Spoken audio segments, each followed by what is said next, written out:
Lerato Ndlovu adjusted her beaded necklace as she stepped out of the hotel. The 21-year-old university student from Johannesburg had been thrilled when her anthropology professor selected her for this field trip to Lagos. 3 days into the trip, the city's vibrant energy still captivated her.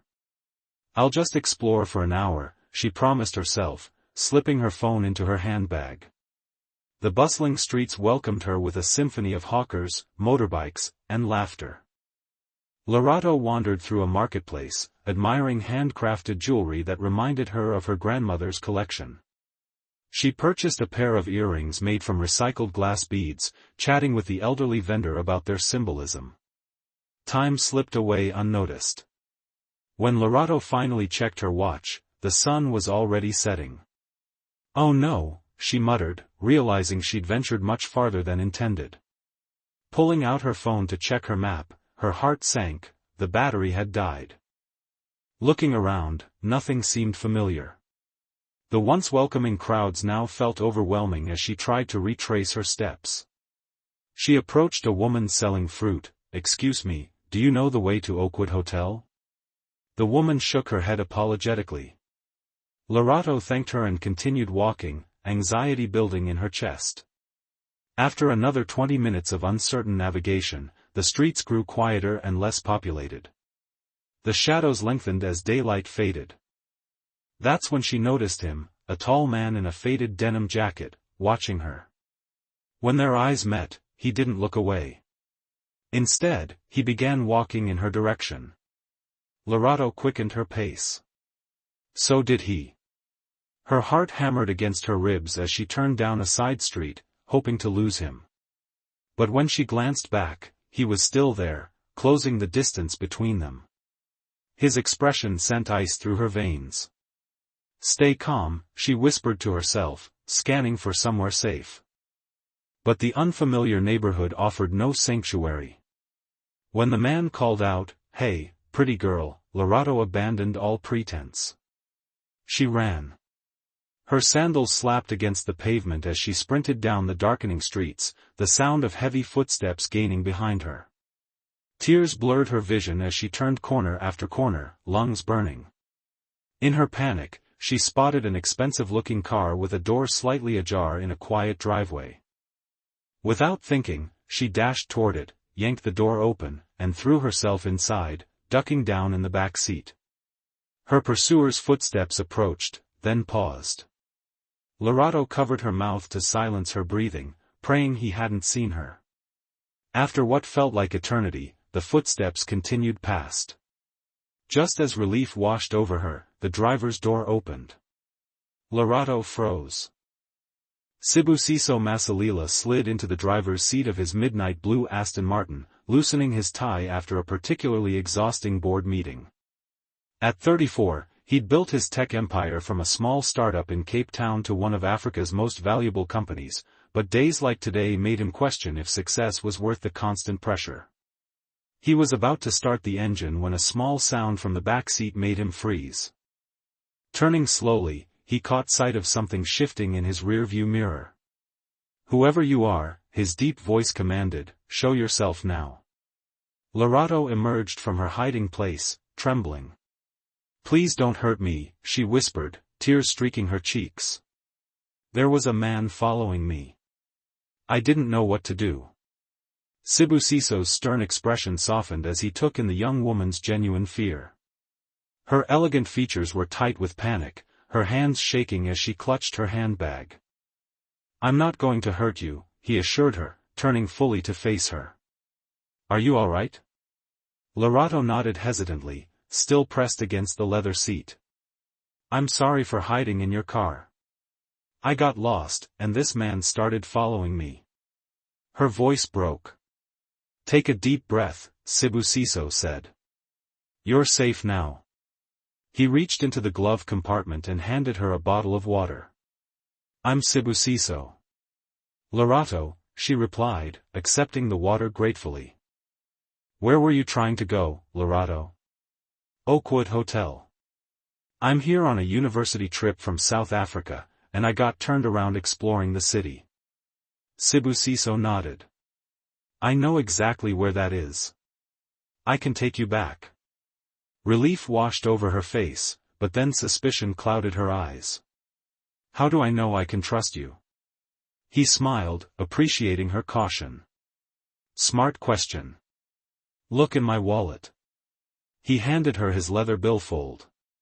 My ID and business cards are there. You can also call someone to let them know you're with me. Lerato examined his credentials, CEO of Masitech Solutions, and then glanced at the luxury interior of the car. This man was clearly successful, but something in his tired eyes spoke of kindness that wealth couldn't manufacture. My phone died, she admitted. That's partly why I got lost. Use mine, he offered, passing her his smartphone. Lerato called her friend Faye, explaining the situation while Sibusiso patiently waited. After ensuring Faye would meet them at the hotel entrance, she returned his phone. Thank you, she said sincerely. I don't know what would have happened if. Don't think about that, Sibusiso interrupted gently. Let's get you back safely. As they drove through Lagos' evening landscape, the initial tension dissolved into curious conversation. Lerato learned that Sibusiso had grown up in a township outside Pretoria before winning a scholarship that changed his life trajectory. He discovered she was studying anthropology with dreams of preserving indigenous knowledge systems. Neither noticed how easily they talked, like old friends reuniting rather than strangers brought together by circumstance. Faye rushed forward as Lerato stepped out of the Aston Martin in front of Oakwood Hotel, enveloping her friend in a tight embrace. We were worried sick, she exclaimed, her voice a mixture of relief and lingering concern. Professor Moyo was about to call the police. Lerato introduced Sibusiso, who stood beside his car with easy grace despite his formal business attire. Faye's eyes widened with recognition. You're Sibusiso Masilela, she stated, rather than asked. Your face was on the cover of African Business Monthly last quarter. He nodded modestly. Guilty as charged. Professor Moyo approached, his brow furrowed with both relief and disapproval. After thanking Sibusiso profusely for ensuring his student's safety, he turned to Lerato with a stern lecture about wandering off alone in an unfamiliar city. Throughout this exchange, Sibusiso found his attention repeatedly drawn to Lerato. There was something compelling about her, an intelligence that shone in her quick responses, a quiet dignity in how she accepted responsibility rather than making excuses. As the professor finished his admonishment, Sibusiso made a spontaneous decision. Professor, he addressed the older man, I understand your group is studying cultural preservation. My company has been funding an initiative to digitize oral histories from rural communities across West Africa. Perhaps your students would benefit from seeing this work firsthand? Professor Moyo's expression transformed from surprise to enthusiasm. That would be an extraordinary opportunity, Mr. Masilela. Excellent. I'll have my assistant send the details tomorrow. Sibusiso's eyes met Lerato's. Perhaps Ms. Ndlovu could coordinate from your side, since she's already familiar with me. The professor readily agreed, and arrangements were made for the class to visit Masiteka's Lagos headquarters in 2 days. As goodbyes were exchanged, Sibusiso spoke quietly to Lerato. I'm glad something good came from your misadventure today. Thank you again, she replied, her voice soft but steady. For everything. The following day passed in a blur of scheduled activities, but Lerato found her thoughts repeatedly drifting to Sibusiso. His kindness had been extraordinary, but it was the glimpses of vulnerability beneath his successful exterior that intrigued her most. When the university group arrived at Masiteka's impressive glass building, Lerato's breath caught at the sight of Sibusiso waiting in the lobby. He'd exchanged his formal suit for smart casual attire, tailored charcoal trousers and a deep blue shirt that highlighted his broad shoulders. Welcome to Masitech, he greeted the group, though his eyes lingered on Lerato. The tour was fascinating, cutting-edge technology being developed specifically for African markets, sustainability initiatives, and finally, the cultural preservation project. Listening to Sibusiso explain how they were working with elders to record stories that might otherwise be lost, Lerato saw beyond his wealth to the passion driving his work. During a break, Sibusiso approached her. "What do you think so far?" "It's incredible," she admitted. "You're building bridges between traditional knowledge and modern technology. That's exactly the goal." His smile reached his eyes. "Would you consider having dinner with me tonight? I'd love to hear more about your studies." Lerato hesitated only briefly before answering, "I'd like that." The restaurant Sibusiso chose offered spectacular views of Lagos Lagoon. Adorned with contemporary African art and subtle lighting, it struck the perfect balance between elegance and comfort. "This place is beautiful," Lerato remarked, adjusting the yellow wrap dress she'd borrowed from Faye. She'd spent an hour preparing, telling herself it was simply respect for the upscale venue, not an effort to impress her dinner companion. "The chef, Kele, is an old friend," Sibusiso explained. "He combines traditional West African flavors with modern techniques. I thought you might appreciate his approach, given your interest in cultural preservation." Their conversation flowed effortlessly through dinner, jumping from serious discussions about brain drain in African academia to light-hearted debates about the best jollof rice recipe. Lerato found herself laughing more than she had in months. "May I ask you something personal?" Sibusiso ventured as they shared a dessert of caramelized plantains with coconut ice cream. Lerato nodded, curious. "Someone with your intelligence could succeed in more lucrative fields. Why anthropology?" She considered her answer carefully. "When I was 8, my grandmother took me to her childhood village. She showed me a baobab tree where generations had gathered to share stories. She told me, when an elder dies, a library burns. That stayed with me." Lerato traced the rim of her water glass. "Those knowledge systems deserve documentation and respect equal to any Western philosophy." Sibusiso studied her thoughtfully. "Most people see technology and tradition as opposing forces." "They're not," Lerato replied firmly.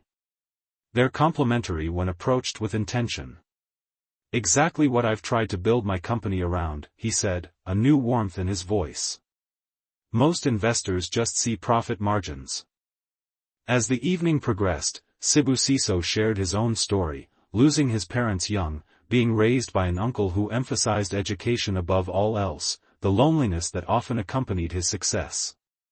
"Sometimes I wonder if I've built something meaningful or just accumulated wealth," he admitted, surprising himself with his candor. "From what I saw today, you're creating tools that serve real needs," Lerato assured him. "That matters." The restaurant had nearly emptied when they finally noticed the time. Outside, the night air carried the distant sounds of the city. Neither seemed eager for the evening to end. "There's a place I'd like to show you," Sibusiso said suddenly. "If you trust me." 20 minutes later, they stood on a private rooftop garden 18 stories above Lagos. Container-grown indigenous plants created a lush sanctuary. "I come here to think," he explained, leading her to a bench overlooking the glittering cityscape. "Few people know about it." Lerato felt the weight of this simple admission. He was sharing something personal, not impressive. "It's peaceful," she whispered. When his hand found hers in the darkness, neither acknowledged it explicitly, but neither pulled away. The final day of the university trip arrived too quickly. Lerato stood in the hotel lobby with her packed suitcase, waiting as Professor Moyo counted heads before boarding the bus to the airport. She and Sibusiso had spent every free moment together over the past 3 days. He'd adjusted his schedule to accompany the class on a visit to a historical site, invited the entire group for dinner at his home where his chef friend Kele prepared a feast, and taken Lerato on a private tour of his favorite places in Lagos. Now, facing their imminent separation, an uncomfortable reality pressed upon her. She lived in Johannesburg, still had a year of university to complete. He ran a major corporation headquartered in Lagos. Whatever connection they'd formed existed in a bubble outside normal life. "Everybody ready?" Professor Moyo called out. "The bus is loading now." Lerato's friend Saad nudged her. Your businessman isn't coming to say goodbye? He had an early meeting, Lerato replied, trying to mask her disappointment. They'd said their goodbyes the previous evening, exchanged phone numbers with promises to stay in touch, but such promises often dissolved once ordinary life resumed. Final call for University of Johannesburg students, the professor announced. As Lerato picked up her bag, the hotel's revolving door spun rapidly, and Sibusiso rushed through, slightly breathless. I was afraid I'd missed you, he said, reaching her side. Lerato's heart leapt. You came. Of course I came. His voice was low, meant only for her. Listen, Lerato. I know this was brief, but I've never felt this way about anyone. I'm not willing to just let it end. Around them, students pretended not to eavesdrop, while Professor Moyo checked his watch impatiently. We live in different countries, she reminded him gently. I have an office in Johannesburg that needs more attention, Sibusiso replied with a smile. And I believe you mentioned needing an internship next semester? Hope bloomed in Lerato's chest. Are you offering me a job? I'm offering you a choice, he clarified. Masiteka's cultural preservation project could use someone with your perspective. But that's separate from us. Whatever happens between us happens because we both want it, not because of any obligation. Professor Moyo called a final warning. I have to go, Lerato said. I'll be in Johannesburg next week, Sibusiso told her. Have dinner with me? Instead of answering, Lerato rose on her tiptoes and kissed him softly. Around them, her classmates erupted in cheers and whistles. I'll take that as a yes, Sibusiso laughed against her lips. On the bus to the airport, Faye and Saad demanded every detail while Lerato tried unsuccessfully to stop smiling. Her phone buzzed with a message from Sibusiso, safe travels. This isn't an ending. As the plane lifted off, Lerato watched Lagos grow smaller beneath her. 4 days ago, she'd been terrified, lost in an unfamiliar city. Now, she was leaving with so much more than academic experience.